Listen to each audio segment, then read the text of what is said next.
بسم اللہ الرحمن الرحیم۔ علی بھائی، سب سے پہلا جو سوال ہے وہ میرا ہے حدیث اور سنت کے معاملے میں۔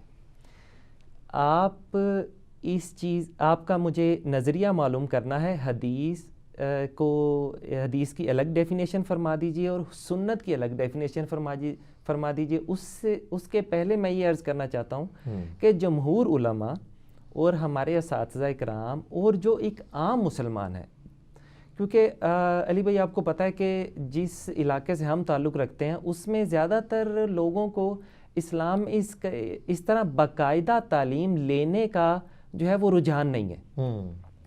تو جو موٹی موٹی چیزیں ہیں اس کے نزدیک جو نبی کریم صلی اللہ علیہ وآلہ وسلم نے فرمایا وہ حدیث ہے، جو کر کے دکھایا وہ سنت ہے، ٹھیک ہے۔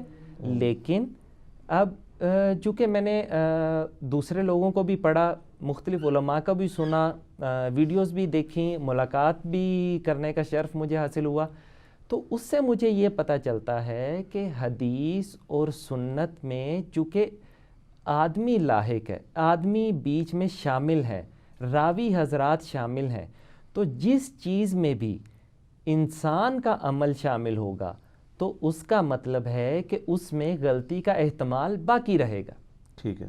تو علی بھائی دو کویسچن ہیں یہاں پہ، ایک تو یہ کہ حدیث اور سنت کی الگ سے تعریف فرما دیجئے، اور دوسرا سوال یہ ہے کہ آپ نے اپنے ریسرچ پیپرز میں جہاں پر بھی وحی کا ذکر کیا ہے، وحی چونکہ خدا تعالیٰ کی طرف سے ڈائریکٹ پیغمبر کو یا نبی کو حضرت جبرائیل علیہ السلام سے فرشتوں کے ذریعے سے ڈائریکٹ دی جاتی ہے، تو آپ نے بریکٹ میں یہ ریسرچ پیپرز میں لکھا ہوا ہے کہ تفاسیر اور صحیح احادیث شامل ہیں۔ تو میرا یہ سوال ہے علی بھائی کہ آپ تو ان لوگوں پر، ان علماء پر، ان ترجمہ کرنے والوں پر، ان تفاسیر کرنے والوں پر اعتراض کرتے ہیں جو بریکٹ لگاتے ہیں۔ آپ نے بھی وحی کی جب بریکٹ لگائی ہے وہاں پر تفاسیر اور سنت کو اس میں وحی میں شامل کر دیا ہے۔ میرے یہ دو سوالات ہیں، حدیث اور سنت کی تعریف کر دیجیے اور اپنی بریکٹ کی جو ہے وہ دیکھیں میں آپ کو عرض کرتا ہوں، جہاں ہمیں علماء سے اختلاف ہے بریکٹ کے معاملے میں، وہ اختلاف یہ نہیں ہے کہ وہ بریکٹ کیوں لگاتے ہیں۔ ہمارا اختلاف یہ ہے کہ وہ بریکٹ لگا کے بالکل 180 ڈگری بات اس کے اندر لکھ دیتے ہیں۔ مثلا ایاک نعبد و ایاک نستعین، اے اللہ ہم تیری ہی عبادت کرتے ہیں، تجھی سے مدد مانگتے ہیں، اور اپروپریٹ ٹرانسلیشن ہے ہم دعا کے لیے تجھی کو پکارتے ہیں۔ اب اس کے بعد اگر بریکٹ میں انہوں نے لکھا ہو کہ اللہ کے سوا کسی اور کو نہ پکارا جائے، یہ قرآن کی روح کے خلاف ہے، تو ہم اس بریکٹ کے اوپر کبھی بھی اعتراض نہیں کریں گے۔ لیکن اگر بریکٹ کے اندر یا علی مدد یا شیخ عبد القادر جیلانی مدد کو بھی لکھا ہو کہ یہ اللہ ہی کی مدد مانگنا ہے، تو ہمیں ایسی بریکٹ کے اوپر اعتراض ہو جائے گا۔ ہمارا اختلاف بریکٹ کے ساتھ نہیں ہے، بریکٹ کے اندر جو کچھ لکھا گیا ہے وہ اس کے اپوزٹ نہیں ہونا چاہیے جو قرآن بیان کر رہا ہے۔ اب رہا ہمارا معاملہ، ہم جہاں کے بھی بریکٹ لگاتے ہیں اسی کو ایلیبریٹ کر رہے ہوتے ہیں، اس کے اپوزٹ بات نہیں لکھ رہے ہوتے ہیں جب کبھی بھی۔ مثلا ایاک نستعین کا ترجمہ اگر آپ اپروپریٹ کریں گے تو اس کے لیے آپ کو بریکٹ لگانی پڑے گی۔ اگر آپ نے اس کا لفظی ترجمہ کرنا ہے تو ہم تجھی سے مدد چاہتے ہیں اور چاہیں گے، ٹھیک ہے۔ لیکن جب میں ترجمہ کرتا ہوں تو میں اس مدد کو بھی آگے پھر کھولتا ہوں، دعا، اور دعا کو بھی مزید کھولتا ہوں، غائب میں دعا، سامنے وہ ہستی ہمارے سامنے موجود نہیں، نظروں سے اوجھل ہے۔ اللہ تعالیٰ کی ایک خصوصیت یہ بھی ہے نا، ظاہر بھی ہے باطن بھی ہے۔ چونکہ عام فہم جب یہ بات سمجھائی جائے گی تو ہم کسی ایک ایسی ہستی جس کو ہم دیکھ نہیں پا رہے لیکن ہم اس پہ ایمان رکھتے ہیں، ہم گویا کہ غائب میں اسے پکار رہے ہیں جو ہمارے سامنے نہیں ہے، ہم تو اس کے سامنے ہیں۔ تو یہ پوری کی پوری جو ٹرانسلیشن کی جاتی ہے تاکہ اس میں وہ چیز بھی اکوموڈیٹ ہو جائے، وَتَعَاوَنُوا عَلَى الْبِرِّ وَالتَّقْوَى وَلَا تَعَاوَنُوا عَلَى الْإِثْمِ وَالْعُدْوَانِ، نیکی اور پرہیزگاری کے کاموں میں ایک دوسرے کی مدد کرو اور برائی میں الگ رہو۔ تو اب وہ ظاہری اسباب میں اس میں بھی تو ہم پکار رہے ہوتے ہیں کہ یہ کام کر دیں، تو یہ کہیں اس کے ساتھ ٹکرا تو نہیں رہا۔ تو ایاک نستعین کو ایلیبریٹ کرنے کے لیے ہم غائب میں مدد کے لیے پکارنا دعا اتنا پورا کرتے ہیں. تو یہ والی بریکٹس تو ٹھیک ہے. اب رہا وہی کے ساتھ میں نے بریکٹ, تو آج کی ڈیٹ میں دنیا میں جتنے بھی مسلمان ہیں, اکا دکا لوگوں کو چھوڑ کے, اکا دکا ظاہر ہے 1.5 ارب مسلمانوں کی آبادی میں اگر 2-3 ہزار بندے بھی جو ہے وہ کوئی اپنا نظریہ لے کے آتے ہیں تو اکا دکا شمار ہوں گے نا. اوور آل مسلمان چاہے سنی ہو یا شیعہ, یہ 2 بڑے ہی فرقے ہیں نا, وہ کیا دین کا سورس صرف قرآن کو مانتے ہیں یا قرآن کے ساتھ سنت کو بھی سورس مانتے ہیں, اور آج کی ڈیٹ میں اسی سنت کا جو ریٹن ریکارڈ ہے احادیث اس کو بھی مانتے ہیں؟ تو آپ کا جواب کیا ہوگا اس میں؟ جی ایسے ہی ہے نا, امت تو اسی طرح ہی چل رہی ہے, دونوں کو مان رہے ہیں. لہذا جب میں لکھوں گا وہی, تو وہی کے ساتھ اگر بریکٹ میں لکھتا ہوں قرآن پلس صحیح الاسناد احادیث یا سنت, تو یہ اس لیے لکھ رہا ہوں کہ یہ پوری امت اس کو وہی مانتی ہے, اس لیے کہ وہی کی 2 جو کیٹیگرائزیشن کی گئی ہیں وہ اسی سمجھانے کے لیے, وہی مطلوب اور غیر مطلوب. وہ وہی جس کی تلاوت کی جاتی ہے یہ قرآن, اور وہ وہی جو آئی تو اللہ کی طرف سے ہے لیکن اس کی تلاوت نہیں کی جاتی, وہ سنت کی فارم میں ہمیں ملی ہے. اور اس وہی کو قرآن بھی انڈورس کرتا ہے. الحج اشہر معلومات, حج کے مہینے سب کو پتہ ہیں, قرآن نہیں بتا رہا. تو سب کو جو پتہ ہے, مشرکین عرب کو بھی پتہ تھے, وہ مشرکین عرب کو جو حج کے مہینے بتائے تھے وہ ان کے بابوں نے بتائے تھے یا آسمان سے نازل ہوئے تھے کہ یہ حج کے مہینے ہیں؟ الٹیمیٹلی تو آسمان سے ہی نازل ہوئے ہیں نا. حج کسی نے ڈیوائز تو نہیں کیا پہلے سے, حضرت آدم سے بھی تو پہلے نہیں ہے نا, کہیں سے تو سٹارٹ ہوا ہے نا. جب پہلے بندے کو یہ بتایا گیا کہ یہ حج کے مہینے ہیں, اس بندے کو کس نے بتایا تھا؟ اللہ نے. تو جب اللہ سے بندے تک کوئی بات آتی ہے وہ وہی کہلاتی ہے, اور پیغمبر کے ذریعے ظاہر ہے. سورہ حج میں بھی آتا ہے کہ ہم نے ابراہیم علیہ السلام کو کہا کہ حج کے لیے ندا کرو, لوگ دور دراز علاقوں سے پتلے پتلے اونٹوں پہ سوار ہو کے تم تک پہنچیں گے. تو یہ حج کا پورا طریقہ بھی اللہ تعالیٰ نے حضرت ابراہیم کو ان کی اولاد کو سکھایا, وہ بھی سورہ بقرہ کے اندر آتا ہے, سارے مناسک ان کو سکھا دیے. تو وہ اب وہ حالانکہ وہ ساری ڈیٹیلز قرآن کے اندر نہیں آئی ہوئی ہیں, حج کے مہینوں کے نام تک نہیں آئے. تو اس کا مطلب ہے کوئی ایسا علم بھی ہے جو وہی تو ہے لیکن قرآن کے اندر موجود نہیں ہے, اور قرآن اس کو انڈورس بھی کرتا ہے. سورہ نساء کے اندر آتا ہے کہ ہم نے تمہیں پہلے حکم دیا تھا کہ اپنے ہاتھوں کو بندھا رکھو, یعنی شروع میں جہاد کا حکم نہیں تھا مکی دور کے اندر, اب ہم تمہیں الاؤ کرتے ہیں. سورہ محمد جسے کہتے ہیں سورہ قتال بھی صلی اللہ علیہ وآلہ وسلم, وہ نازل ہوئی. اچھا پورے قرآن میں وہ آیت کدھر ہے جس میں لکھا ہے اپنے ہاتھوں کو بندھا رکھو؟ کوئی نہیں ہے. وہ اللہ تعالیٰ نے وہی غیر مطلوب یعنی نبی علیہ السلام کے دل کے اوپر القاء کی. اچھا قرآن کہتا ہے جب جمعے والے دن جمعے کی نماز کے لیے ندا دی جائے تو فوراً لپکو اور کاروبار زندگی ترک کر دو, سورہ الجمعہ میں. اب قرآن یہ نہیں بتا رہا کہ وہ ندا کیا ہوگی, فارسی میں ہوگی, عربی میں ہوگی, انگلش میں ہوگی, اور اس کے الفاظ کیا ہوں گے کہ آ جاؤ جمعے کے لیے. اپروپریٹ تو یہ الفاظ ہوں گے نا. تو میں نے تو اپنی زندگی میں کبھی یہ ندا نہیں سنی آ جاؤ جمعے کے لیے. ہم تو اذان ایک سنتے ہیں جو اللہ اکبر سے شروع ہوتی ہے, لا الہ الا اللہ پہ ختم ہوتی ہے. اب کوئی بیٹھ جائے اس کے ساتھ انجین نہیں کرنا کہ قرآن میں جمعے کے لیے ندا دی جائے, تو لہٰذا یہ جتنی دنیا میں اذانیں ہو رہی ہیں اس میں تو جمعے کا لفظ ہی کوئی نہیں ہے, لہٰذا یہ قرآن سے ٹکراتا ہے. یہی کچھ کر رہے ہیں جو قرآن اور سنت کا تقابلی جائزہ کرواتے ہیں نا, وہ اس طرح انجینئرنگ کرنے کی کوشش کرتے ہیں. تو ہم انہیں کہیں گے یار یہ آپ کو کس نے اختیار دیا کہ آپ اس طریقے سے چیزوں کو یہ نہیں کرنا شروع کر دو. تو اذان کے الفاظ سنت کے ذریعے ٹرانسفر ہوئے, سنت ہی کا ریٹن ریکارڈ احادیث ہے.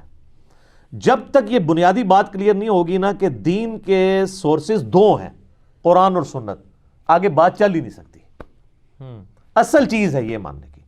اور یہاں تک کہ جس طرح غامدی صاحب نے فرمایا کہ سنت قرآن پر مقدم ہے, یعنی سنت پہلے سے تھی اور قرآن نے جو اس میں غلط چیزیں تھیں ان کو ہائی لائٹ کر دیا, ان کی ریمیڈی فرما دی. کچھ چیزیں قرآن کے ذریعے ریمیڈی ہوئیں اور کچھ چیزیں جو ہیں وہ احادیث کے ذریعے. مثلا قرآن حکیم میں آتا ہے کہ وہ سیٹیاں اور تالیاں مار کے طواف کعبہ کیا کرتے تھے, لیکن قرآن نے طواف کعبہ کا صحیح طریقہ بھی تو کوئی نہیں بتایا. وہ کدھر گیا جب قرآن اس غامدی صاحب کہتے ہیں نا جی, اب چونکہ غامدی صاحب ہی ڈسکس ہوں گے اس پورے مسئلے میں کیونکہ اس ماڈرن ایج میں انہوں نے ہی مسئلہ کھڑا کیا. اچھا غامدی صاحب سے ہماری جو ملاقات ہوئی ہے نا جی 30 دسمبر 2019 کو, اس کی تفصیلات انشاءاللہ سنڈے والی مجلس کے اندر میں انشاءاللہ ڈسکس کروں گا، آج میں اس کو ڈسکس نہیں کر رہا۔ تو اس وقت اس پورے سسٹم کے امام تو غامدی صاحب ہی ہے نا، حافظہ اللہ تعالی۔ تو ہم ان سے پھر وہی جس طرح ہمارا بھی معصومانہ سوال ہے کہ پھر یہ جب قرآن ان چیزوں کی ریمیڈی کر رہا ہے تو وہ کس صورت میں کر رہا ہے کہ جی طواف کے اتنے چکر ہوں گے، ادھر سے سٹارٹ ہوگا، اس کا احرام والا طواف اس طریقے سے ہوگا، بغیر احرام والا اس طریقے سے ہوگا، نٹی گریٹیز تو نہیں، موٹی موٹی چیز بھی کوئی نہیں بیان ہوئی ہے۔ تو اس کا مطلب ہے کہ قرآن ہمیں خود سنت کی طرف گائیڈ کر رہا ہے۔ من یطع الرسول فقد اطاع اللہ، یقول ان کنتم تحبون اللہ فاتبعونی یحببکم اللہ۔ اچھا یہ جو میں ڈسکشن آپ سے کر رہا ہوں، واللہ اگر یہ چیز بنیادی سمجھ آ جائے ہمارے 90% سے زیادہ مسائل حل ہو جائیں گے۔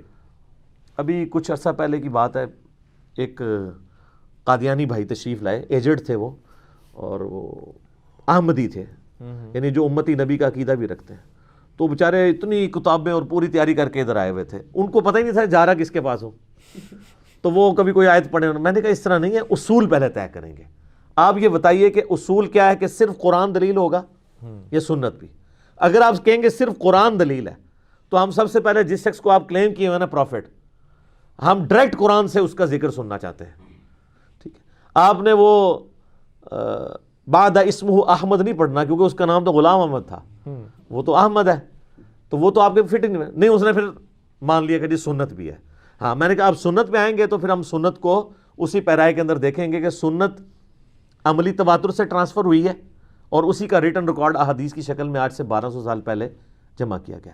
اس کو آپ نکال دیں، جو عملی تواتر سے جسے آپ بھی سنت مانتے ہیں نسل در نسل، اس میں کہیں پہ آپ کا یہ عقیدہ بیٹھتا ہے کہ نبی علیہ السلام کے بعد کوئی نبی آ سکتا ہے؟ نہیں۔ تو وہ پھر آئمہ سے شروع ہو گئے، ان کو سمجھ آ گئی، پھر ان کا انشاءاللہ پھر ملیں گے۔ اور مجھے پتہ ہے اس طرح کے لوگ دوبارہ کبھی واپس نہیں آتے۔ اگر ماننا ہوگا تو مان لیں گے، ہمارا تو کام صرف دعوت پہنچانا تھا۔ تو یہاں پہ بھی ہم نے یہ طے کرنا ہے، اگر سنت پیرلل میں سورس ہے، سنت ایگزسٹ کرتی ہے۔ اب جب غامدی صاحب کا مسئلہ شروع ہوتا ہے نا، تو وہ سنت کو مانتے ہیں کہ جی سنت تو ہے۔ اچھا پھر وہ کہتے ہیں سنت اور حدیث میں فرق ہے۔ سر سنت اور حدیث میں فرق کو کون نہیں مانتا؟ ہم نے کب کہا سنت اور حدیث میں فرق نہیں ہے؟ لیکن ہم کہتے ہیں کہ آج کی ڈیٹ میں سنت اور حدیث انٹرچینجبل ورڈ ہے۔ کیوں؟ سنت نبی علیہ السلام کا طریقہ ہو، آپ نے کر کے دکھایا ہو، فرمایا ہو، آپ کے سامنے ہوا ہو، جسے وہ کہتے ہیں حدیث تقریری، حدیث قولی، حدیث فعلی، یہ سب کی سب چیزیں سنت میں۔ ایون صحابہ کرام اور ابن رضوان کا جو اجماع ہے جن باتوں کے اوپر، یا کسی انڈیویجول صحابی کی رائے ہے اور باقی صحابہ کی مخالفت نہیں پائی جاتی، یہ سب کی سب چیزیں سنت ہیں۔ اس لیے کہ صحابہ کرام کا جو سورس آف نالج تھا وہ نبی علیہ السلام کی مبارک ذات تھی۔ وہ اپنی ذات سے تو کچھ نہیں کہیں گے جب دین کے حوالے سے تعلیم کر رہے ہوں گے۔ اور اگر کوئی کہتا ہے کہ صحابہ کرام نے اپنی ذات کے اعتبار سے بھی دین میں کچھ انجیکٹ کیا ہے، تا وقت ہے کہ باقی صحابہ کے اقوال کی روشنی میں یہ بات ثابت نہ ہو جائے کہ کسی سے مس ہینڈل ہوا ہے، وہ الگ بات ہے۔ اوورآل جس کے اوپر کنسنسس ہے، اور آپ کہیں کہ سارے صحابہ نے کنسنسس کر کے دین میں ایک نئی چیز داخل کر کے امت کو دے دی ہے، تو اس کا تو مطلب ہے سر قرآن جو ہے، جو دین لے کے آیا تھا 1400 سال پہلے، وہ صحابہ کے ساتھ ہی پھر ختم ہو گیا، بلکہ سب سے پہلے تو معاذ اللہ اس کو ختم کرنے والی صحابہ ہو گئے۔ تو ایسا نہیں ہے۔ تو سورس آف نالج قرآن اور سنت ہے، یہ دونوں سورسز ہیں، اور ان دونوں کو ملا کے ہم کسی منطقی انجام تک پہنچیں گے۔ یہ قرآن کا عیب نہیں ہے کہ اگر کوئی شخص سنت کو حجت مانتا ہے، یہ قرآن کا عیب نہیں ہے۔ قرآن ہی نے بتایا کہ سنت کی طرف جاؤ۔ اس کو میں سمجھاتا ہوں، ہم جب بچپن میں، جن دنوں میں ہم نے میٹرک کی ہے 1992 میں، اس وقت تو یہ کیلکولیٹر استعمال کرنے کی اس طرح اجازت نہیں ہوتی تھی، تو لاگرتھم کی بک ملتی تھی، لاگ کے لیے ایک علیحدہ سے بک کھولنی پڑتی تھی، پھر آپ ویلیو ڈالتے تھے۔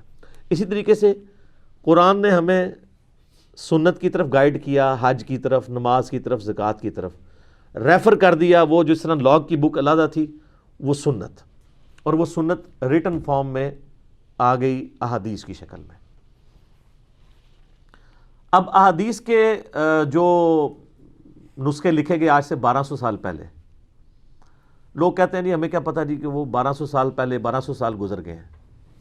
اچھا، تو ہم ایک معصومانہ سوال کرتے ہیں، بینگ این انجینئر، ایک وہ علم ہے جو 1200 سال پہلے فریز ہو گیا، اور ایک وہ علم ہے جو آج تک فریز نہیں ہو رہا.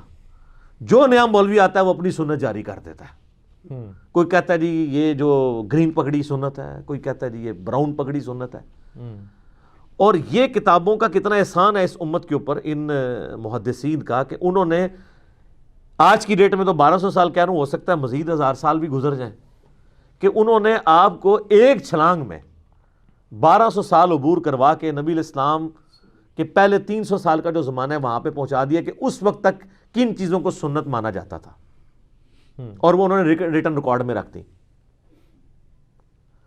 اور ایک وہ ہے جو ان 1200 سال میں جتنی تبدیلیاں ہوئی ہیں, ایڈ ہو کے کئی میجارٹی میں وہ لوگ چیزیں فالو کر رہے ہیں, اور وہ میجارٹی کی وجہ سے اتھارٹی بنی ہوئی ہے.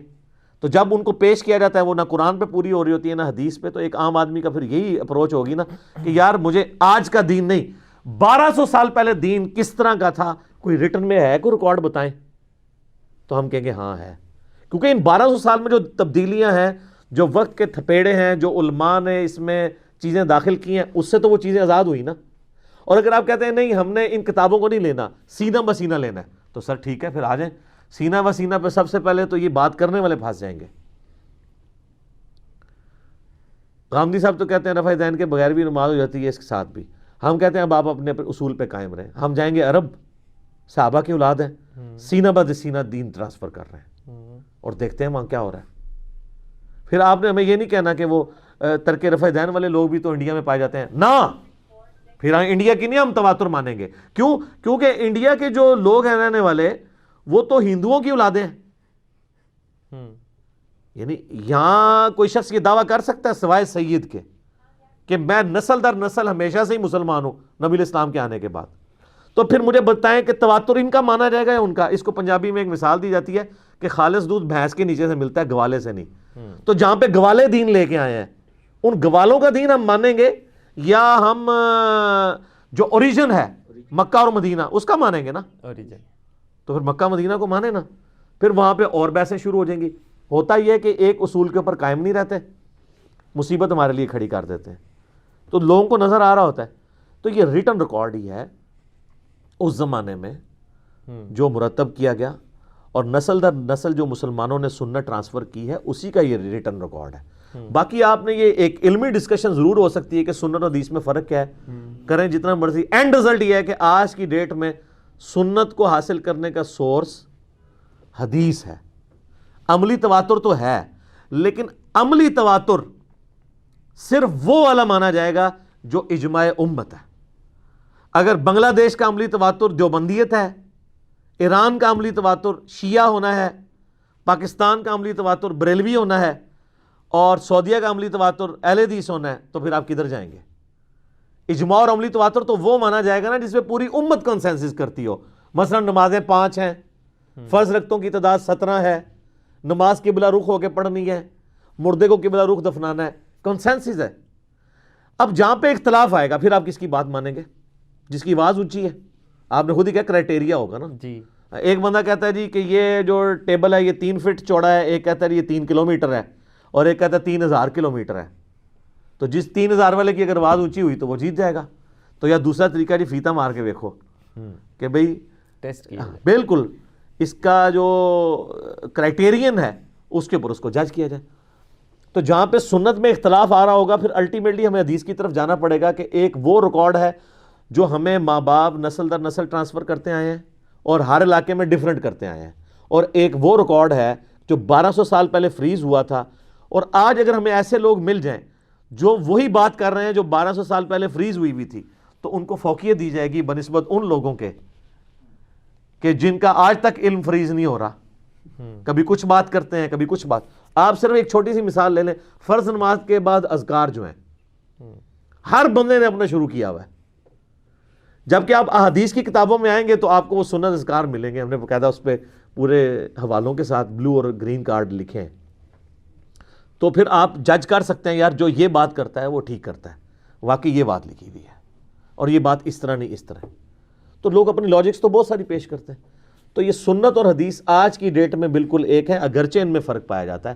البتہ وہ سنت جو عملی تواتر سے ثابت ہے, جس سے دنیا میں کوئی اور اختلاف نہ پایا جاتا ہو اس معاملے کے اندر, تو وہ اتنی بڑی حجت ہے، اسی کو ہم اجماع امت بھی کہتے ہیں. وہ اتنی بڑی حجت ہے کہ اس کے مقابلے پر اگر ہمیں خبر واحد بھی ملے، کوئی صحیح حدیث بھی ملے، ہم اسے نہیں ایکسیپٹ کریں گے، ہم اس حدیث کو منسوخ تصور کریں گے، یا وہ حدیث صحت پہ اترتی نہیں ہوگی. یہ امام شافعی کا موقف ہے. تواتر، لیکن یہ نہیں ہے کہ آپ کہیں جی چاند علماء کی یہ بھی رائے ہے لہٰذا اس سے یہ حدیث فارغ ہوگی. نہیں، تواتر ملے، سب کا کنسنسس ہو، ہم کہیں گے ہاں جی لے کے آئیں، اب بتائیں کون سی حدیث ٹکرا رہی ہے، ہم اس کو چھوڑ دیں گے. یہ پریکٹیکلی کوئی بات بھی تو سامنے آئے نا. تھوریٹیکلی بات کرنے سے کبھی بھی ایشوز ریزالو نہیں ہوتے. ہوتا ہے کہ یہاں پہ لوگ علمی بحثیں کرتے رہتے ہیں، ٹی وی پہ بھی بڑا علم جھاڑتے رہتے ہیں، لوگ بھی سنتے ہیں، کہتے ہیں ماشاءاللہ کیا فراوانی ہے. بھئی آپ گراؤنڈ ریالٹیز پہ بات کریں کہ یہ چیز ہے، یہ عملی تواتر سے پوری دنیا کے مسلمان ٹرانسفر کر رہے ہیں، اور بخاری کچھ اور کہہ رہا ہے، مسلم کچھ اور کہہ رہا ہے. وہ مثال سامنے لے کے آئے. اگر مثال نہیں ہوگی، ایک جنرل بات ہوگی، تو اس طرح تو کوئی رزلٹ نہیں نکلے گا. تو لوگوں کو دین سے متنفر کرانے والی بات ہے نا. اور پھر جب آپ وہ مثال دیں گے، پھر پہلے اپنی ڈاکٹرائن کلیئر کریں گے کہ میرا یہ سورس آف نالج ہے، میں ان چیزوں کو حجت مانتا ہوں، قرآن کو بھی، سنت کو بھی. اب آپ آگے لے کے چلیں. یہ نہ ہم کوئی بات پیش کریں پھر کوئی اور اصول ماننا شروع کر دیں. تو سنت اور حدیث آج کی ڈیٹ میں ایک ہے. سنت عملی تواتر ہے، اجماع امت ہے، اور ہمارا یہ دعویٰ ہے کہ جو صحیح الاسناد احادیث میں کوئی ایک حدیث بھی ایسی نہیں ہے جو سنت اور اجماع کے خلاف ہو، بشرطے کہ وہ حدیث منسوخ نہ ہوئی. وہ ناسخ منسوخ تو قرآن کے اندر بھی آیا ہوا ہے. تو کوئی اگر پریکٹیکل مثال ہے تو سامنے لے آئیں، ہم اس کی بات کر لیتے ہیں. علی بھائی، آپ نے ابھی جو فرمایا اس سے میں نے یہ اخذ کیا ہے کہ جو تواتر اور لگاتار احادیث سے ثابت ہو جائے وہ سنت ہے. نہیں، حدیث کا محتاج ہی نہیں تواتر حدیث کا محتاج نہیں ہے. ہاں جی، میں نے یہ کہا کہ جو عملی تواتر مسلمانوں نے ٹرانسفر کیا ہے نسل در نسل بغیر کتابوں کے، وہ سنت ہے. وہ سنت ہے بشرطے کہ پوری دنیا کے مسلمان ایک بات کرتے ہوں. ٹھیک ہے. اگر مسلمان 50 باتیں کرتے ہیں اور سارے کہتے ہیں جی سانو ساڈے بزرگاں نے دسیا سی، ہم اس کو تواتر نہیں مانتے. وہ سارے مسلمان ایک بات کرتے ہوں اور حدیث اس کے خلاف آ جائے تو وہ کوئی مثال لے کے. ٹھیک ہے. اب میرا سوال یہ تھا کہ آپ نے اپنے ریسرچ پیپر میں بریکٹ کے اندر یہ لکھا ہے وحی بریکٹ شروع تفاسیر اور صحیح احادیث بریکٹ بند کی حفاظت اللہ تعالیٰ نے فرمائی ہے. پہلی بات یہ ہے کہ یہ آپ نے جملہ غلط بولا ہے، میں نے یہ نہیں لکھا ہوا. مجھے پتا ہوتا ہے میں نے کیا لکھا ہوتا ہے. میں نے وہی کچھ لکھا ہے جو میں نے بولا ہے. اور مثال کے لیے بھی ریسرچ پیپر میرے سامنے ہی، آلموسٹ ہر ریسرچ پیپر پہ ہی میں نے لکھا ہوا ہے. امام الانبیاء کے، ہاں دیکھ لیں، یہ بھی لکھا ہے وہی قرآن اور اس کی تفسیر یعنی صحیح احادیث. جی جی، آپ کہہ رہے ہیں تفسیر تو نہیں ہم مانتے علماء کی لکھی ہوئی. قرآن اور اس کی تفسیر یعنی صحیح احادیث، یعنی جو صحیح الاسناد احادیث ہیں وہ جو قرآن کی تفسیر بیان کر رہی ہیں وہ وہی ہے. اس لیے کہ احادیث سنت کا ریکارڈ ہے، اور سنت کا سورس آف نالج پروفٹ ہے، اور پروفٹ کو سنت اللہ نے سکھائی ہے. جی ہاں جی، نکالیں کہاں پہ جو آپ نے دعویٰ کیا ہے نا، پہلے تو مجھے بتائیں ان الفاظ کے ساتھ کدھر لکھا ہوا ہے. یہ آپ جناب یہی کھولیں، یہ ریسرچ پیپر آپ کے اوپر جو سب سے اوپر ہے، وہ ہر جگہ ایک ہی کاپی پیسٹ ہوا ہے سر، غلطی نہیں ہوتی. دوسری لائن میں پڑھیں کیا لکھا ہوا ہے. دوسری لائن میں وہی بولڈ قرآن اور اس کی تفسیر یعنی صحیح احادیث. تفسیر سے مراد میں علماء کے اقوال، ان کی انٹرپریٹیشن نہیں لے رہا، صحیح احادیث. اور صحیح حدیث کو میں نبی علیہ السلام کی طرف منسوب مانتا ہوں. جی ٹھیک ہے نا. مطلب جو تواتر اور ظاہر ہے یہ انڈرسٹوڈ ہے سر، تمام انڈرسٹوڈ ہے. یہ اسی طریقے سے ہے کہ ایک بندہ جب کہتا ہے میں مسلمان ہوں، ٹھیک ہے جی، اب آپ اس کے 50 باتیں نہیں اس سے پوچھیں گے. اچھا مسلمان ہو یعنی کہ تمہارے پیغمبر جو ہیں محمد رسول اللہ ہیں، یعنی کہ تم آخرت کو بھی مانتے ہو، یعنی کہ تم فرشتوں کو بھی مانتے ہو، یعنی کہ تم پھر پچھلی کتابوں کو بھی مانتے ہوگے، یعنی کہ تم غیب پہ بھی مان رکھتے ہو. یہ تو ایویں پانی مدھاڑی مارنے والی گل ہے. ظاہر ہے جب یہ بندہ بات لکھ رہا ہے تو اس کا مطلب یہی ہے قرآن اور اس کی تفسیر اور یعنی صحیح احادیث. ہاں جی.